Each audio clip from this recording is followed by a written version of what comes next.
all, welcome to another episode of Discovered Wordsmiths. This is episode 47, which seems impossible to me. I didn't think we'd get this high this fast. It's been really great meeting all these authors, finding out about all these great books, having some good discussions. So today I've got Lily Mackenzie. She is originally from Canada, now lives in California, and has written several books. Her latest one is called Freefall, and she's had an interesting journey, and the book sounds great. Her other books, she includes some poetry, so she's done a little bit of several things. So check out the interview, hear about Lily and her book. And if you've been enjoying Discovered Wordsmiths, if you've been finding some good authors, please go check the authors out. Go to the website, discoveredwordsmiths.com, and look for the authors that you may like. Look for the genres you may like. Find some new authors. Support these new authors as they try to grow into career authors. And if you do like the podcast and you've been listening to several episodes, please give us a review. The more people that listen and give reviews, the more people that can discover this and the more authors we can help with their author career. So without me rambling anymore, here's Lily. All right. Well, Lily, welcome to Discovered Wordsmith. It's great to have you today. How are you? Thank you. I'm in glorious Northern California where we're having this 80-degree weather on April. Well, April Fools. I'm in Ohio, and we had about an inch of snow this morning. Are you serious? Is that April Fools? Yeah, it's Mother Nature's April Fool. Yeah, it's snowing again right now, in fact. Oh, what a contrast. Yeah, very big difference. So where in California do you live? Just outside San Francisco. Okay. I've never been up that far. I used to live down by San Diego. San Diego, yeah, that's a ways away. For Ohio, it's like the distance of a whole country. That's right. Yes. In mentality and other ways too, I'm sure. Yeah, very much so. You're right. All right. Well, before we start talking about your book, tell everybody a little bit about yourself. What are some of the things you like to do besides writing? What's a little bit about your background, where you come from, what you've done, etc.? Well, I'm originally from Canada. I grew up in Calgary, Alberta. And when I was 23, my adventure took over, and I applied to Bechtel Corporation to sponsor me into the States because I'd worked for them in Canada. And they had their head office in San Francisco, so they sponsored me. And I ended up in San Francisco, totally culture shocked because at that time, you couldn't even, if you went to a cocktail lounge, you had to sit down with your drink. You could not stand up and hold a drink. So coming to San Francisco, to Broadway, to the whole crazy scene here, it took me several months to really acclimate. It was a whole new world. But I was a single mom and raising my son without any help from his father. So I ended up working two jobs. At night, I'd work for Bechtel in the daytime in San Francisco. And then at night, I'd quickly drive over to the Fred Astaire dance studio in Oakland. And no, I didn't give dance lessons, but I was a receptionist and got a whole perspective on what happens in those places. So then I thought, if I could just have one job where I could make enough money to support us, that would be lovely. So I managed to get a job at the Fairmont Hotel in San Francisco. They had the Crown Room and they had all these wonderful lounges. So I worked there for 5 too long years as a cocktail waitress, and probably wrecked my knees and my whole body because it's hard work. We couldn't sit down. We had to stand in our stations with this heavy tray in our arm. So it was a tough job, but I was able to make enough money to support us. At some point in my late 20s, I had what they used to call a nervous breakdown, but for me, it was a breakthrough because it led me then into therapy, and that's when I discovered, oh, there's a writer in there that's screaming to get out. So that's sort of how I came to writing, and what actually led me to it was during this period of being in depression and therapy and so on. I started journaling, and that's become a lifelong obsession of mine. Is every day I write about what's happening in my life and what I'm thinking and doing and so Nice. on. But it was a wonderful way for me to work my way out of that period, and then also was part of discovering the writer in myself. When I was 13, I had kept a diary that I had a secret language that I used in this diary. And I had no idea what the language was, but like coded words so that no one would be able to, if anyone read it, they wouldn't be able to understand what was in it. So, there was that impulse there at that point, but then life took over, and it took me many years then to come back to the Lily that was trying to express herself at 13. So then, eventually I was a high school dropout, and eventually I took my general education development test that was in lieu of a high school diploma. So I was able to go to community college here in Marin County, a wonderful community college. And then from there, I went on to San Francisco State and majored in English with an emphasis on creative writing. And then I went on later and got 2 different master's degrees, one in the humanities, because I thought if I'm wanting to be a writer, I need to have a good liberal arts background. So I did that, and then I took another master's in English, again with an emphasis on creative writing. So I write, Wow. yeah, I write in just about all the genres except for plays, and I love all of those modes of writing. But the books I've published have been poetry and novels. So 3 novels, 1 poetry collection, 1 chapbook of poetry at the moment. Nice. Other novel comes out in October. Right. Yeah. Oh, good. So you really kind of planned and wanted to be a writer. It wasn't something you decided to do later or you fell into. You really worked towards that goal. Well, I did from the time I, went through that depression and everything. Uh, Right. then I became more focused. I started out. I certainly didn't start out to write novels or even fiction. I started out, poetry was my main focus. But then I thought, well, if I want to sell anything, uh, poetry isn't a big seller. And so I thought, well, I'll try, see if I can write fiction. So I started. I took a few fiction workshops when I was, doing my degrees, and so I learned the basics of writing fiction. And then eventually I thought, well, I'll try writing a novel. I don't recommend doing that unless you have a lot of stamina and determination, because novels take a really long time to write. You said you've been journaling for years. Do you get a lot of ideas for your stories from your past journaling? Well, they may not be overt ideas.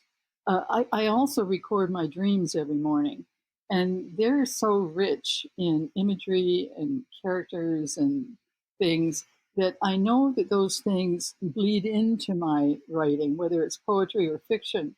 But I don't necessarily, the idea doesn't necessarily start with a dream, but I think that whole combination of my work with the unconscious seeps into the writing that I do, whatever genre it is. But in terms of, like, for example, my the second novel I had published, Curva Pelagrosa, it started with an image from a newspaper article I read where a tornado had struck this small town just outside of Calgary, where I grew up. And there was something about the image of that tornado going into that town and sort of uprooting people and turning things upside down. I couldn't get rid of it. And I thought, there's a story here. And that story led to the novel of Curva Telegrosa. So, another piece of short fiction of mine came from another newspaper article. I read about a snake appearing in a New York apartment house in the toilet. and I thought, I wonder what this is about. So that led to my short story, Priscilla the Python. So that, the stories start from so many different places. Do you think, though, your journaling has helped you, because you said you have a habit of writing every day and you're used to writing? Do you think that habit has helped you produce? Absolutely. Absolutely. I think I teach memoir workshops at the Farm Institute in San Francisco.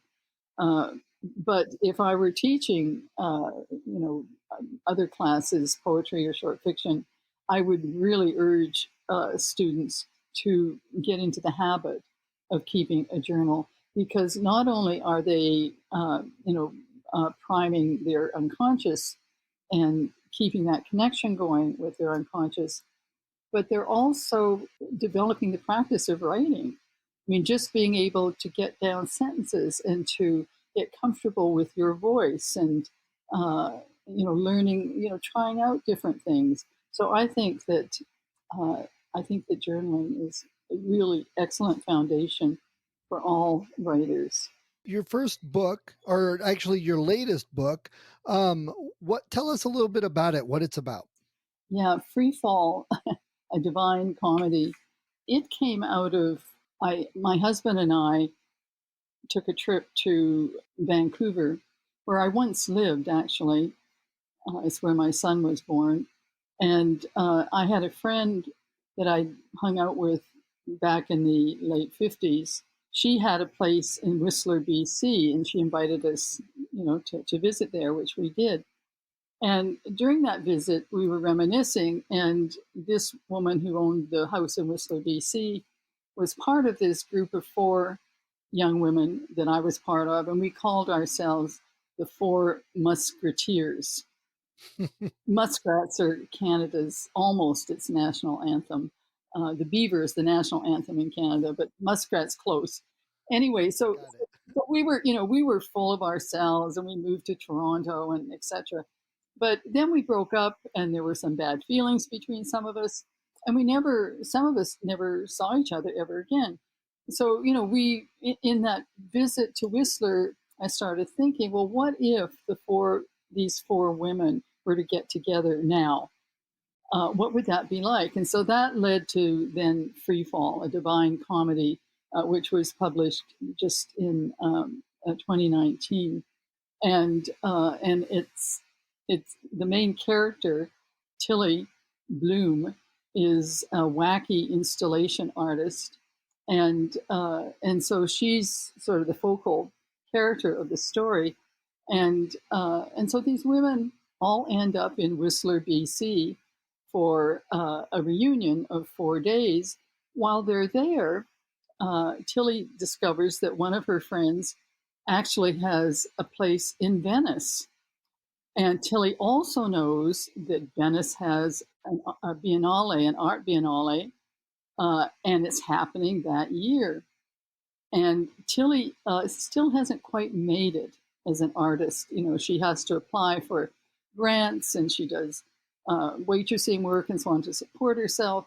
So she's never quite cracked open that door. But she thinks if she could get to Venice, maybe she could crash the Biennale. So she manages to manipulate things during the reunion in Whistler, BC, so that they all agree to get together for a 3-week extension of their reunion in Venice, where they have that free flat to stay in, and they'll be celebrating their 60th birthdays. So that's how the novel starts, and so over the course of the novel, there's a new intimacy that happens between these women, and uh, and they have some very strange experiences, especially in Venice, and and it's a there's a lot of humor in the narrative, but it's also a serious look at death, the end game, and that comes in, and Tilly does a lot of thinking about life and etc. So uh, so Freefall. Um, uh, what more to say about it? It's kind of a magical mystery tour through, with these women that there are a lot of surprises and laughs.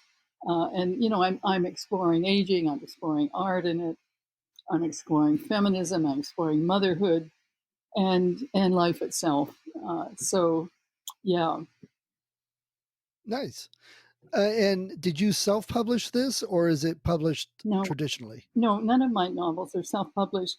I think I have a little bias. I admit to having a little bias against self-publishing because I know how much work it takes, uh, not only for the author alone to get through numerous drafts and bring it to a point where an editor, or a publisher or an agent might be interested in it, but then it goes through a whole other process.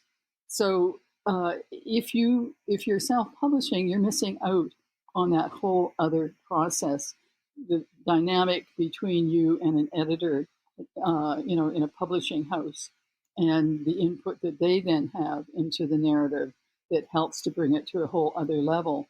So, no, all of my novels, the publisher of Freefall is Pinnell Publishing, and they published my first novel.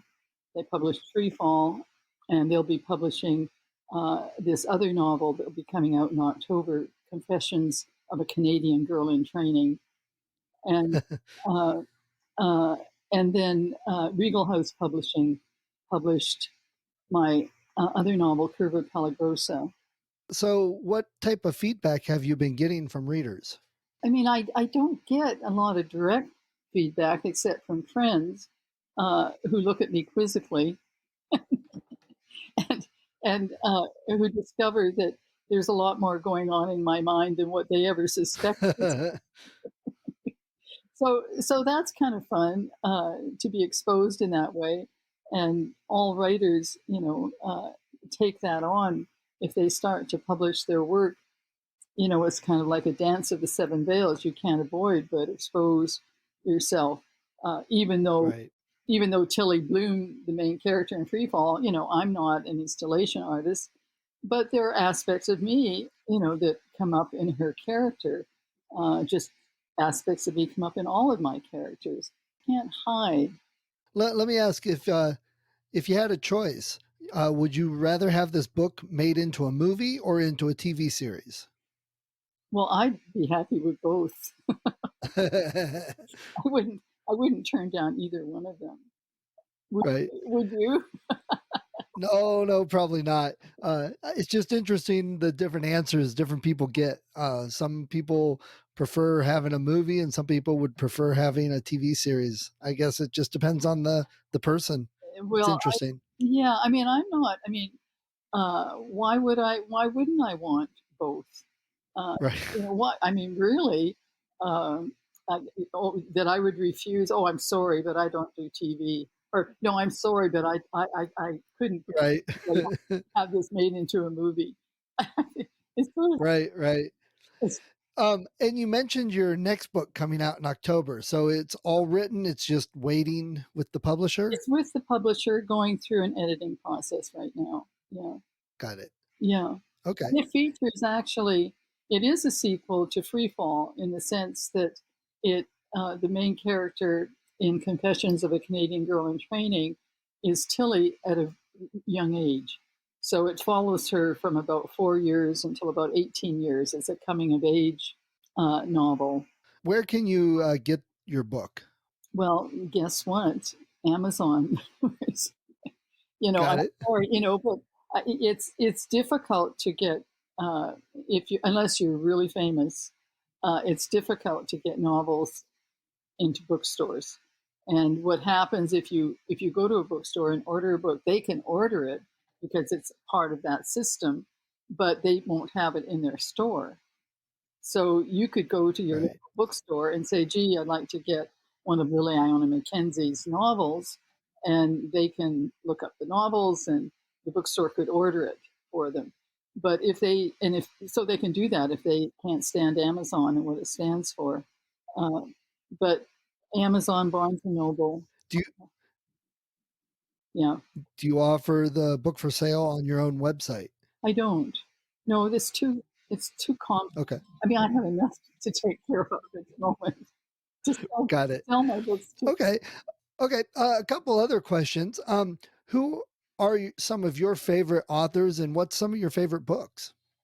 Well, I have an eclectic taste in authors, and it'll come as no surprise that Gabriel Garcia Marquez is a favorite because magical realism, which he didn't start, but was a major genre that he wrote in, and he really inspired me, especially his book 100 Years of Solitude.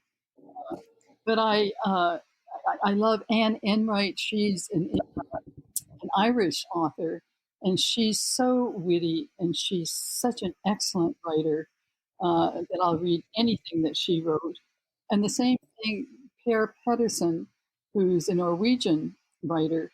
He's just so lyrical, his prose, and he's so thoughtful. Again, I've read everything that he's written. W.B. Sebald, who initiated this whole other style of novel, it's kind of a hybrid novel, and I've read everything he's written. So, and these are all really, really different uh, writers. So I have, and I've recently gotten interested. I thought I'd never read mysteries, but I've discovered two wonderful mystery writers, Louise Penny, who's Canadian, a fellow Canadian. Hooray, hooray. And she just writes brilliant mystery novels. Again, I've read them all.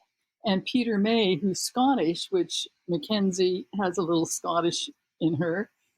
So I've read all of his mystery novels, and I can really recommend them. They're fabulous. So Nice. my reading habits are vast. Right. And where you live, do you have a favorite bookstore that you get to go to when you can? Yeah, well, Book Passage in Corte Madera is a wonderful bookstore, and I've done the readings, the book launches for all of my books there too. So they've been splendid to work with, and there have been some stores in the city too in San Francisco that I've enjoyed working with as well. And one last thing before we go, at least for the first half of this podcast, tell everybody why they should go get your book and read it. Well, if they're interested in women's relationships, which isn't to say that I don't have any male characters, because I have some wonderful male characters in all of my books. But primarily, I spend a lot of time thinking about and writing about relationships between women, but also between women and men. But one of the underlying questions that motivate me as a writer is, what is reality? And I mean, that sounds like, what are you talking about? Science But fiction. it does, but that isn't what I'm after. I'm in all of my novels. It's a question that I'm exploring, and so so magical realism is a way for me to do that, because you can, the reality of the everyday reality is really important, but then there are the strange things that happen, and strange things do happen, and even stranger things happen in magical realism novels. So it's a way for me to explore that question. What is reality? What are we doing here? And the things that we see, are they really are they really real? So that comes up a lot in my work. Also, if you like humor, I do have a sense of humor that comes out in these narratives too. So there's lots of reasons to read them. They're thoughtful, and I have interesting twists. Yeah, Great. Well, that sounds like a good enough reason for people to go check it out, I pick think it up. so. Yes. Yeah. Oh, Lily, I appreciate you talking to me about your books today. They sound great. I can't wait to hear about the next one. Maybe we could touch base sometime after it comes out. That comes All out right. in October. So October. yeah. Great. Yeah. All right. Well, thank you for being on the podcast. And we'll have a second half in just a moment where we're going to talk about the demystifying the publication. Right. The path to publication. Yes. All right. Thank you. Yes. Thank you.